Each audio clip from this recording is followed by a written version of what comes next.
तो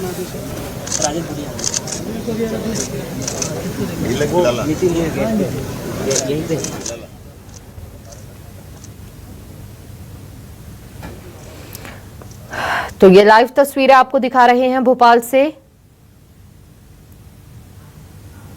बरखेड़ी कला की ये तस्वीरें कार्यक्रम स्थल से, जहां पर कलाकारों से देखिए मुलाकात करते हुए, बातचीत करते हुए और यहां जो तमाम स्टॉल्स हैं उनका अवलोकन करते हुए सीएम मोहन यादव। लाइव तस्वीरें भोपाल से आपके सामने, ये स्टॉल्स का अवलोकन करते हुए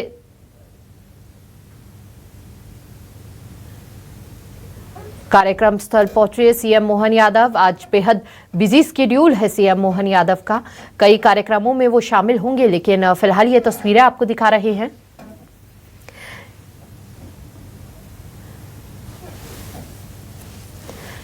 जैविक खेती पद्धतियां एवं मूल्य श्रृंखला पर कार्यशाला, और तो देखिए जैविक खेती के बीज हो या तमाम वो सामग्री हो, उसका अवलोकन यहां पर सीएम मोहन यादव करते हुए नजर आ रहे हैं इन तस्वीरों में।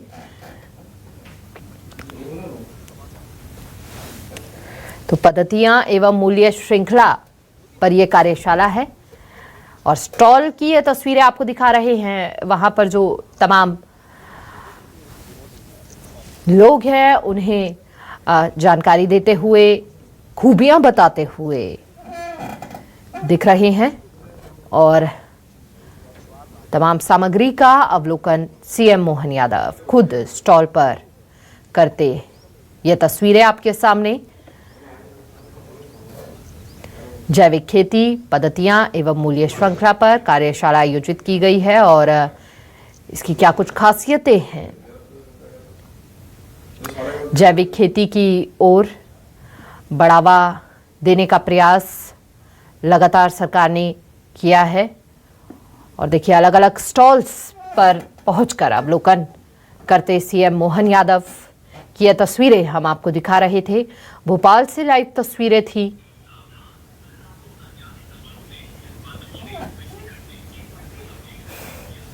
भोपाल के बरखेड़ी कला में कार्यशाला का आयोजन किया गया है, जहां सीएम मोहन यादव पहुंचे हैं और जैविक खेती पद्धतियां एवं मूल्य श्रृंखला पर यह कार्यशाला आयोजित की गई है। अलग अलग स्टॉल्स पर पहुंचकर सीएम मोहन यादव अवलोकन करते हुए चीज़ों का जानकारी लेते हुए नजर आ रहे हैं।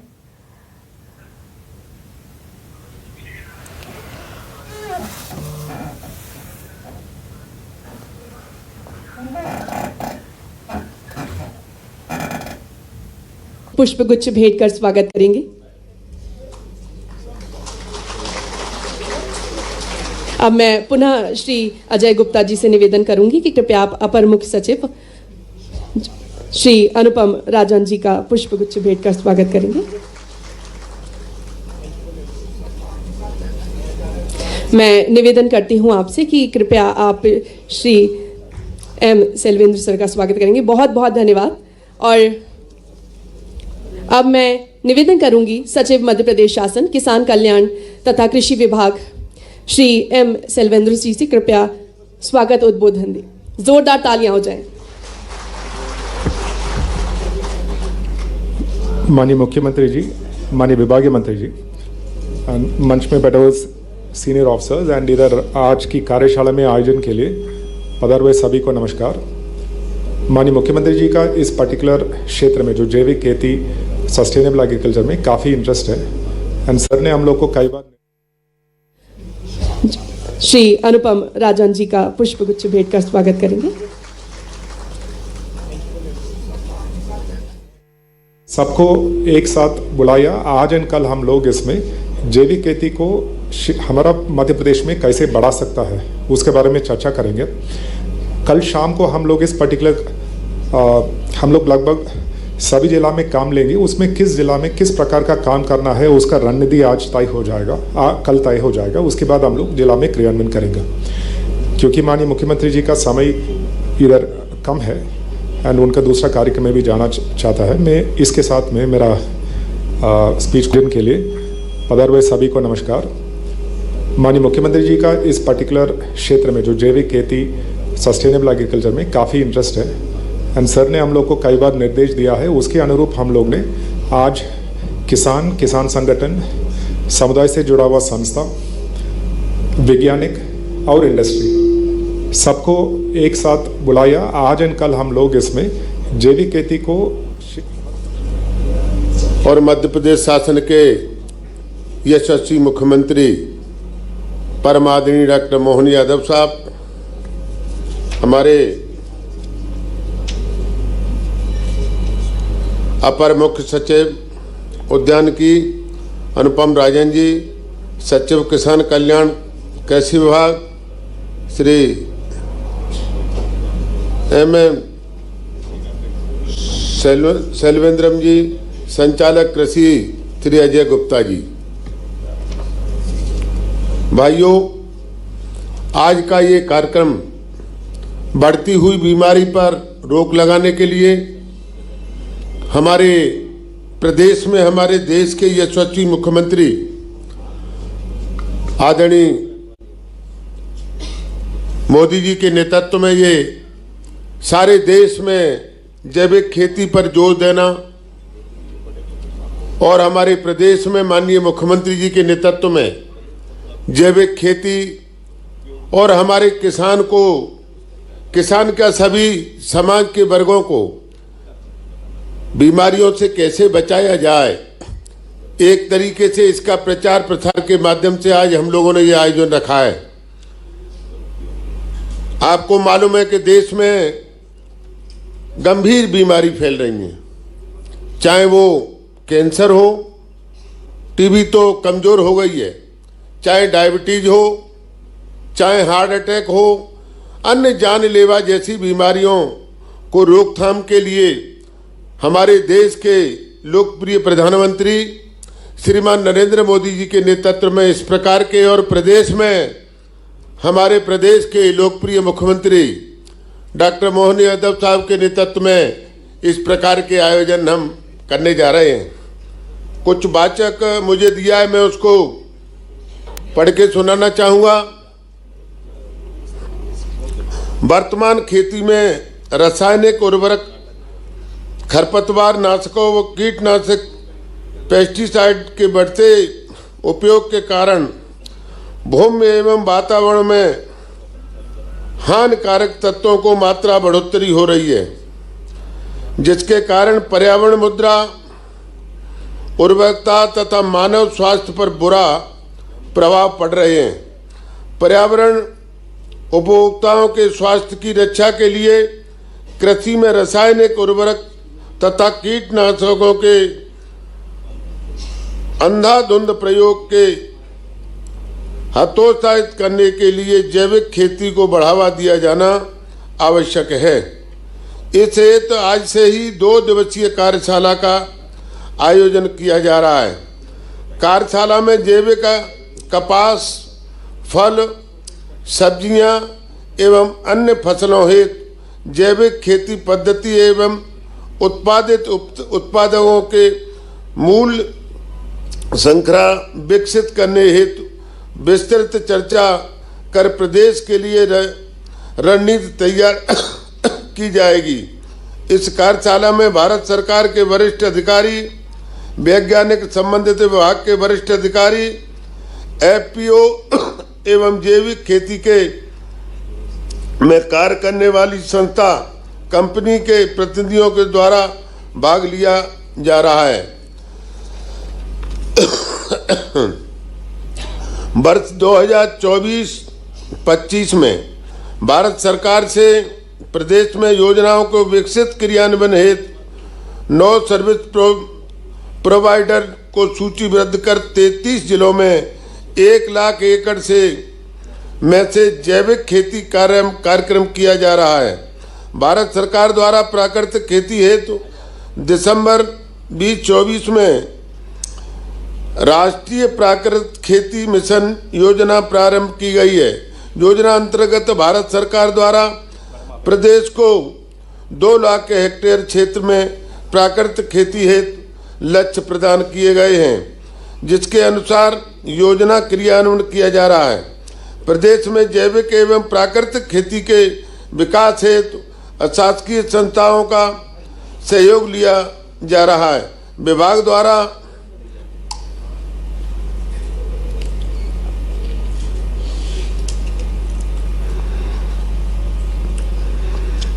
सहयोग किया जा रहा है। परंपरागत कृषि विकास योजना अंतर्गत अभी तक लगभग 1,16,000 से अधिक कृषकों का पंजीयन योजना अंतर्गत किया जा चुका है तथा 74,221 कृषकों को पीजीएस प्रमाण पत्र जारी किए जा चुके हैं। प्रदेश में 2006 में मध्य प्रदेश राज्य जैविक प्रमाणीकरण संस्था की स्थापना की गई, जो कि वर्तमान में जैविक प्रमाणीकरण कार्य कर रही है।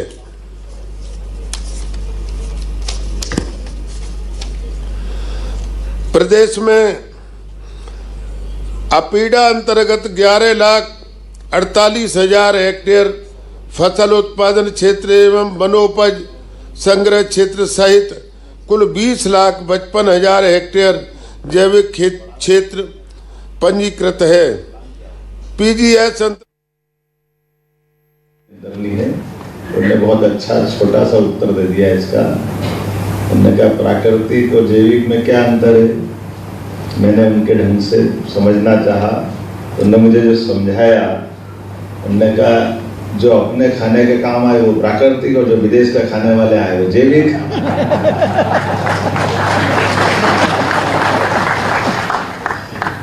इसमें सारी बातें आ गई। ऐसे ही है ना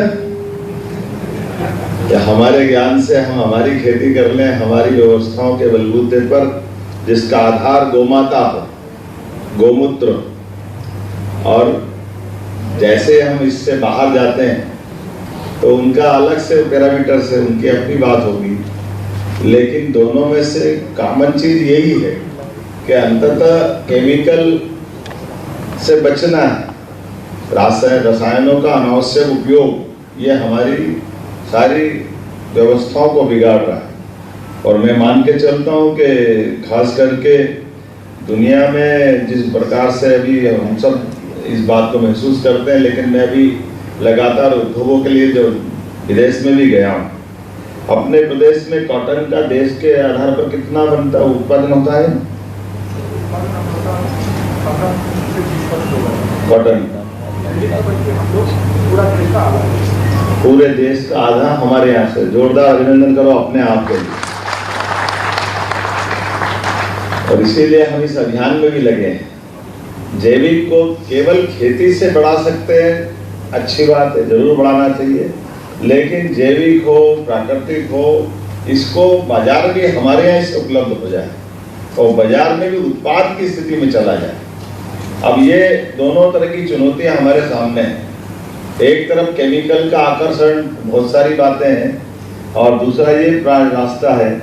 हालांकि सरकार के नाते से मैं यहाँ बोलूँगा तो सरकार के हित में जैविक को प्रोत्साहन, प्राकृतिक को प्रोत्साहन, केमिकल से बचना चाहिए, लेकिन मैं ये नहीं समझ पाता हूँ। अगर मैं आपकी साइड से बैठ करके वहाँ बैठ के मेरी अपनी कोई बात सोचता हूँ तो मैं सरकार और सरकार के नुमाइंदों, विभागों की तरफ देखता हूँ कि ये कैसा समय का फेर है।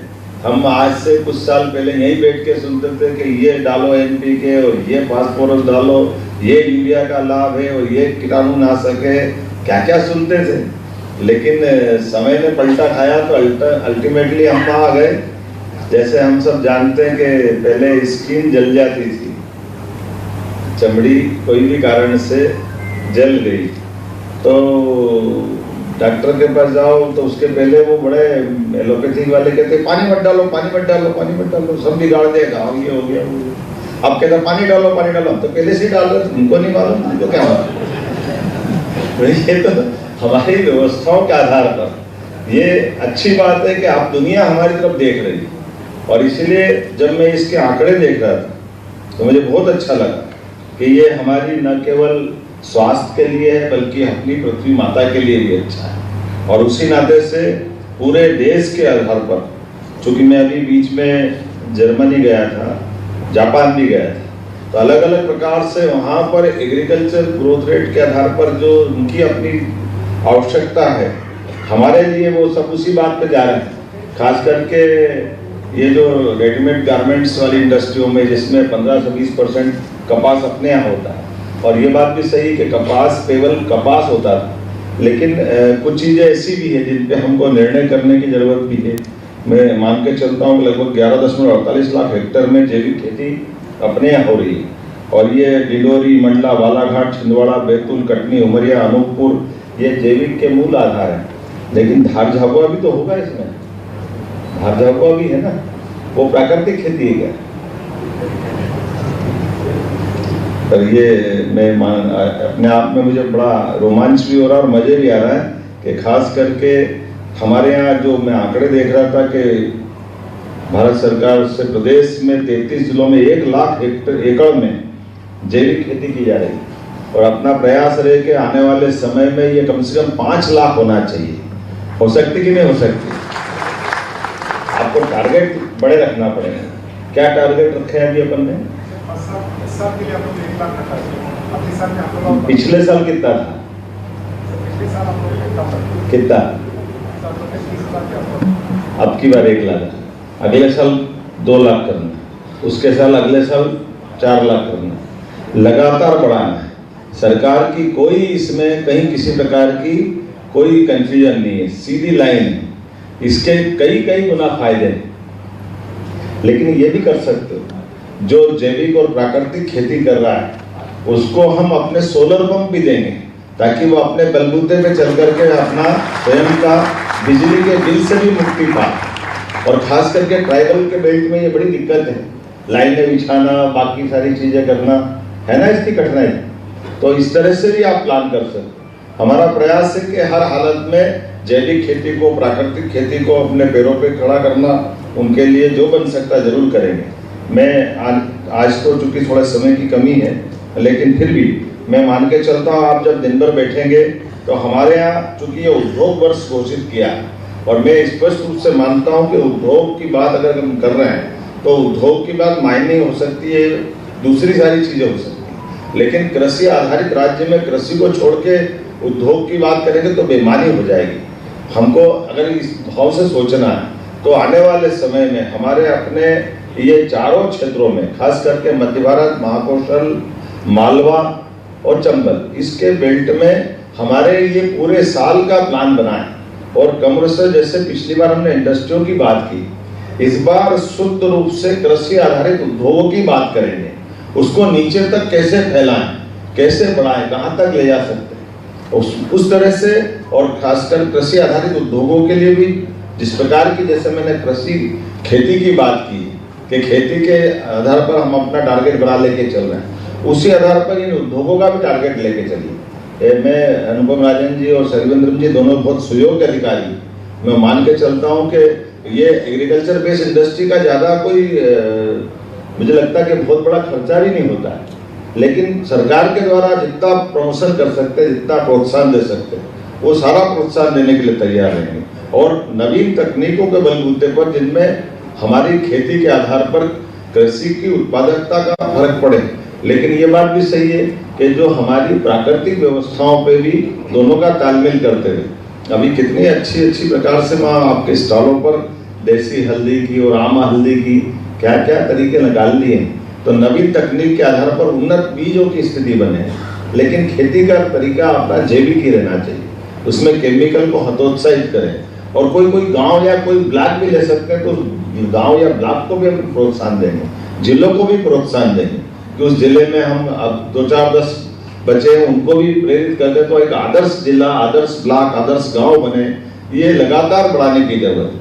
और जब अब और एक और कारण से आपकी महत्ता बढ़ गई, या हमारे यहाँ अपने यहाँ नेशनल डेयरी डेवलपमेंट बोर्ड के माध्यम से हमने पशुपालन में भी दूध प्रोत्साहन के लिए खास करके सांची को भी नेशनल डेयरी डेवलपमेंट बोर्ड के माध्यम से MOU करा के, जो हमारे प्रदेश की 9% दूध की उत्पादन क्षमता है, हम इसको 20% तक ले जाना चाहते हैं, कई गुना बढ़ाएं।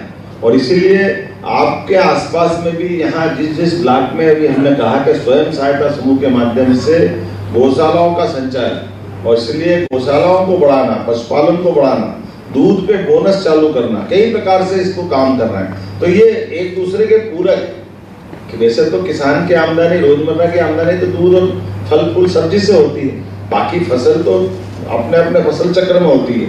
लेकिन मैं उम्मीद करूंगा निश्चित रूप से समान आधार पर किसानों की आय बढ़ाने के लिए और किसानों की आय गांव की समृद्धि के लिए ये अपने सभी क्षेत्र में खासकर ये निर्णायक भूमिका में हम आएंगे। ऐसे में अब ये एग्रोविजन का मैं बीच में नागपुर का एक बड़ा मेला देख के आया था और उनके अधिकारियों को बुलवाया भी था। हो सकता है वो मॉडल भी चले, आपका अपना मॉडल भी खड़ा करो, ऐसा भी हो सकता है।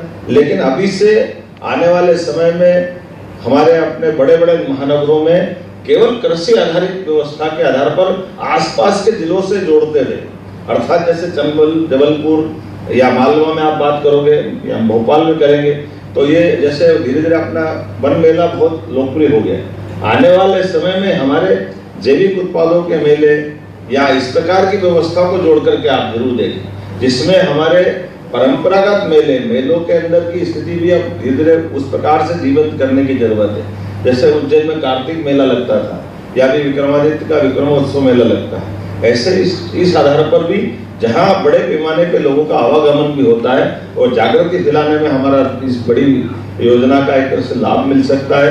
खास करके जब हमने ये बात कही है तो मैं मान के चलता हूँ, अभी आपकी जानकारी के लिए टमाटर कहाँ ज्यादा हो रहे हैं, ये तो आपको मालूम है, बाकी मालवा में भी तो हो रहे हैं, है ना। तो अभी ये मध्य प्रदेश सरकार भारत सरकार के साथ मिलकर के इनके निर्यात करने के लिए जहां योग्य प्रसंस्करण इकाइयां हैं वहां तक जाने का ट्रांसपोर्टेशन का पैसा भी देने को तैयार है। मालूम है क्या ये शैलेंद्र जी? तो इसको पब्लिसिटी करो कि भाई अगर आपका उत्पाद है तो किसान को उसकी फसल का लाभ कैसे मिले। अब वो ट्रांसपोर्टेशन करने के लिए किस प्रकार की व्यवस्था करना है, उसमें कितना % दे रहे हैं, तो गुप्ता जी मालूम है क्या दे रहे हैं?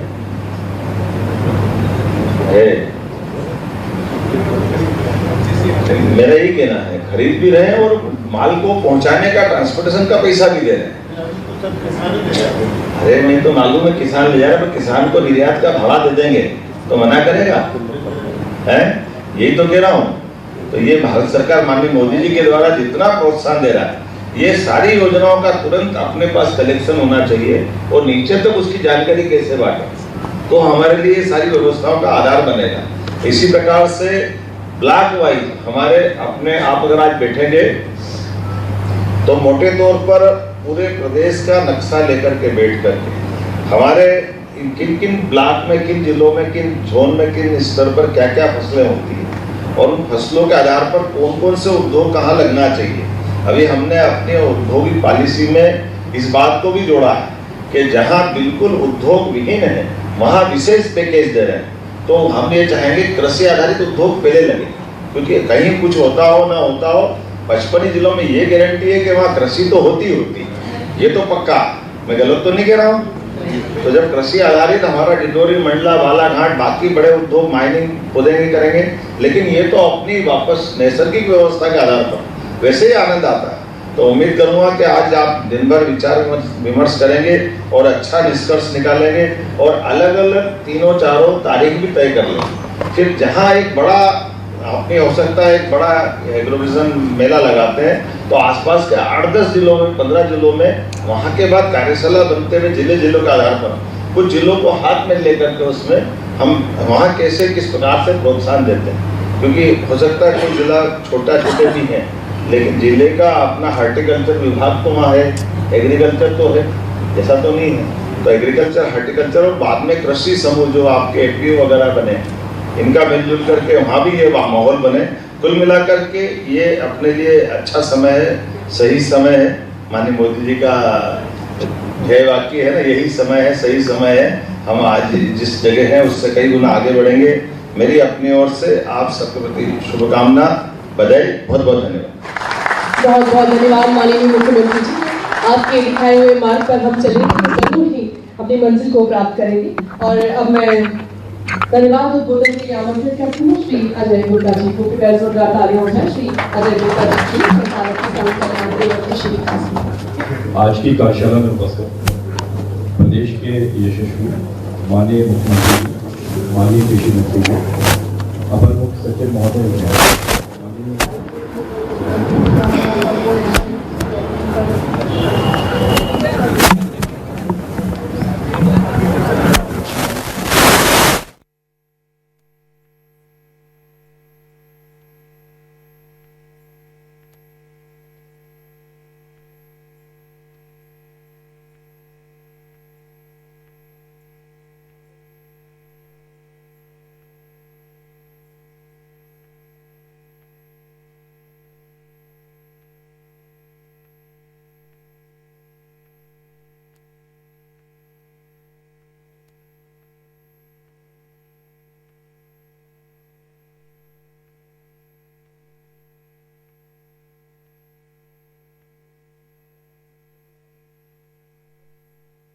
आदर्श गांव बने, ये लगातार बढ़ाने की जरूरत है। और जब अब और एक और कारण से आपकी महत्ता बढ़ गई, जब हमारे यहाँ अपने यहाँ नेशनल डेयरी डेवलपमेंट बोर्ड के माध्यम से हमने पशुपालन में भी दूध प्रोत्साहन के लिए खास करके सांची को भी नेशनल डेयरी डेवलपमेंट बोर्ड के माध्यम से MOU करा के जो हमारे प्रदेश की 9% दूध की उत्पादन क्षमता है, हम इसको 20% तक ले जाना चाहते हैं, कई गुना बढ़ाएंगे।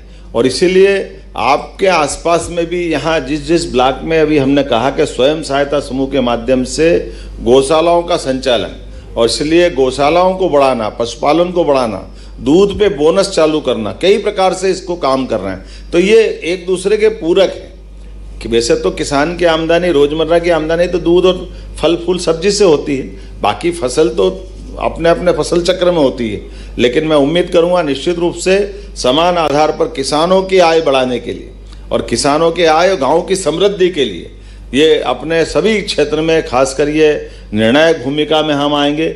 ऐसे में अब ये एग्रोविजन का मैं बीच में नागपुर का एक बड़ा मेला देख के आया था और उनके अधिकारियों को बुलवाया भी था हमने। हो सकता है वो मॉडल भी चले, आपका अपना मॉडल भी खड़ा करो, ऐसा भी हो सकता है। लेकिन अभी से आने वाले समय में हमारे अपने बड़े बड़े महानगरों में केवल कृषि आधारित व्यवस्था के आधार पर आसपास के जिलों से जोड़ते हुए, अर्थात जैसे चंबल, जबलपुर या मालवा में आप बात करोगे या हम भोपाल में करेंगे, तो ये जैसे धीरे धीरे अपना वन मेला बहुत लोकप्रिय हो गया। आने वाले समय में हमारे जैविक उत्पादों के मेले या इस प्रकार की व्यवस्था को जोड़ करके आप जरूर देखें, जिसमें हमारे परंपरागत मेलों के अंदर की स्थिति भी अब धीरे धीरे उस प्रकार से जीवंत करने की जरूरत है। जैसे उज्जैन में कार्तिक मेला लगता था या भी विक्रमादित्य का विक्रमोत्सव मेला लगता है, ऐसे इस आधार पर भी जहां बड़े पैमाने पे लोगों का आवागमन भी होता है और जागृति फैलाने में हमारा इस बड़ी योजना का एक तरह से लाभ मिल सकता है। खास करके जब हमने ये बात कही है तो मैं मान के चलता हूँ, अभी आपकी जानकारी के लिए, टमाटर कहाँ कहाँ ज़्यादा हो रहे हैं नहीं, ये तो आपको मालूम है, बाकी मालवा में भी तो हो रहे हैं, है ना तो अभी ये मध्य प्रदेश सरकार भारत सरकार के साथ मिलकर के इनके निर्यात करने के लिए जहां योग्य प्रसंस्करण इकाइयां हैं, वहां तक जाने का ट्रांसपोर्टेशन का पैसा भी देने को तैयार है। मालूम है क्या ये शैलेंद्र जी?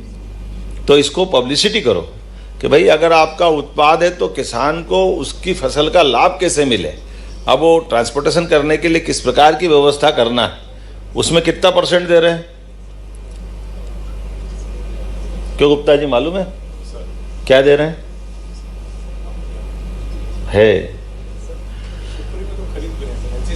मेरा यही कहना है, खरीद भी रहे हैं और माल को पहुंचाने का ट्रांसपोर्टेशन का पैसा भी दे रहे हैं। अरे मैं तो मालूम है किसान ले जा रहा है, पर किसान को निर्यात का भाड़ा दे देंगे तो मना करेगा? है, यही तो कह रहा हूं मैं।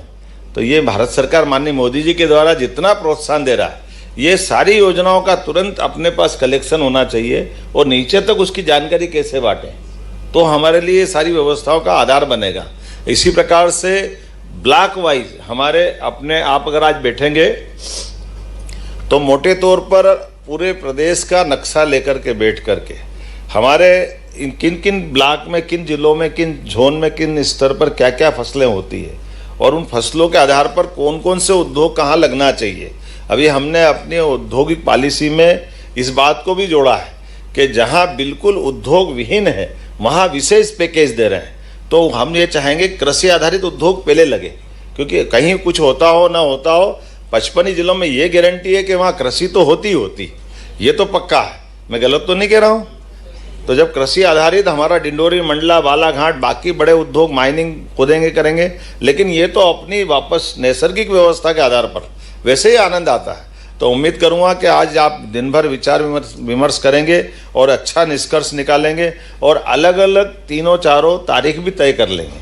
फिर जहां एक बड़ा अपनी हो सकता है एक बड़ा एग्रोविजन मेला लगाते हैं तो आसपास के 8-10 जिलों में, 15 जिलों में वहाँ के बाद कार्यशाला बनते हुए जिलों के आधार पर कुछ जिलों को हाथ में लेकर के उसमें हम वहाँ कैसे किस प्रकार से प्रोत्साहन देते हैं। क्योंकि हो सकता है कोई ज़िला छोटे भी हैं, लेकिन ज़िले का अपना हार्टिकल्चर विभाग तो वहाँ है, एग्रीकल्चर तो है, ऐसा तो नहीं है। तो एग्रीकल्चर, हार्टिकल्चर और बाद में कृषि समूह जो आपके एपीओ वगैरह बने, इनका मिलजुल करके वहाँ भी ये माहौल बने। कुल मिलाकर के ये अपने लिए अच्छा समय है, सही समय है। माननीय मोदी जी का ध्येय वाक्य है ना, यही समय है, सही समय है। हम आज जिस जगह हैं उससे कई गुना आगे बढ़ेंगे। मेरी अपनी ओर से आप सबके प्रति शुभकामना, बधाई, बहुत बहुत धन्यवाद। बहुत बहुत धन्यवाद माननीय मुख्यमंत्री जी, आपके दिखाए हुए मार्ग पर हम चलेंगे। वो जैविक को प्रोत्साहन देकर के निर्यात में बड़ी भूमिका अदा कर सकते हैं। अब तो जैविक कॉटन की बहुत ज़बरदस्त मांग है। ऐसे में इन सारी बातों को प्रोत्साहन देने के लिए पूरे वर्ष का कार्यक्रम बनाने के लिए मैंने विभाग से कार्यशाला आयोजित करने का कहा था और वो कार्यशाला आयोजित करके आने वाले समय में कृषि आधारित नए उद्योगों की श्रृंखला प्रदेश भर में तैयार हो। जैविक खेती, प्राकृतिक खेती को प्रोत्साहन देने के लिए जैसे पिछली बार 30,000 हेक्टेयर का इसमें टारगेट था, अब की बार हमने कहा कि 1 लाख तक बढ़ाइए और 5 साल में इसको 5 गुना करना है। कुल मिलाकर के हम अपने उद्देश्य की प्राप्ति करें। मैं अपनी सरकार की ओर से कह सकता हूँ कि ये हमारा कृषि आधारित किसानों का राज्य है। किसान, महिला, गरीब, युवा सभी को एक तरह से खेती के आधार से ही सबकी प्रगति संभव है। तो इनकी उन्नति जितनी अच्छी हो सकती, जो हो सकता वो सरकार सब करना चाहेगी। सबकी बेहतरी के लिए सरकार लगातार काम कर रही है। यशस्वी प्रधानमंत्री का स्वयं आगमन हो रहा है। ऐसे में हम उद्योग की बात अगर कर रहे हैं तो उसका बेस कृषि आधारित उद्योग की बात भी हम भूल नहीं रहे हैं। और कृषि आधारित उद्योग में जब बात कर रहे हैं तो रोजगार परक इंडस्ट्री की बात भी कर रहे हैं, जिसमें रेडीमेड इंडस्ट्री के माध्यम से भी लाभ मिलेगा। मेरी अपनी ओर से सभी किसान भाई बहनों को बधाई। सर, जीआईएस को लेकर तैयारियां जोरों पर हैं। जीआईएस का आखिरी दौर चल रहा है और आज हो गई 21 तारीख। परसों यशस्वी प्रधानमंत्री हमारे बीच अपने प्रदेश की धरती पे आएंगे और छतरपुर से होते हुए सायंकाल भोपाल में आएंगे। राजा भोज की नगरी भोपाल एक दुल्हन की तरह सज करके अपनी पलक पावड़े बिछा करके भोपाल वासी भी हमारे आगंतुक अतिथियों का इंतजार कर रहे हैं और उम्मीद कर रहे हैं कि विकास के मामले में ये मील का पत्थर साबित होगा।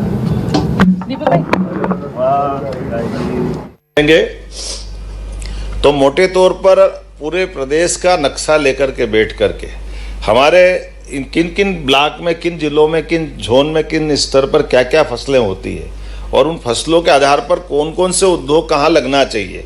अभी हमने अपनी औद्योगिक पॉलिसी में इस बात को भी जोड़ा है कि जहाँ बिल्कुल उद्योग विहीन है वहाँ विशेष पैकेज दे रहे हैं। तो हम ये चाहेंगे कृषि आधारित उद्योग पहले लगे, क्योंकि कहीं कुछ होता हो ना होता हो 55 जिलों में ये गारंटी है कि वहाँ कृषि तो होती, ये तो पक्का है। मैं गलत तो नहीं कह रहा हूँ।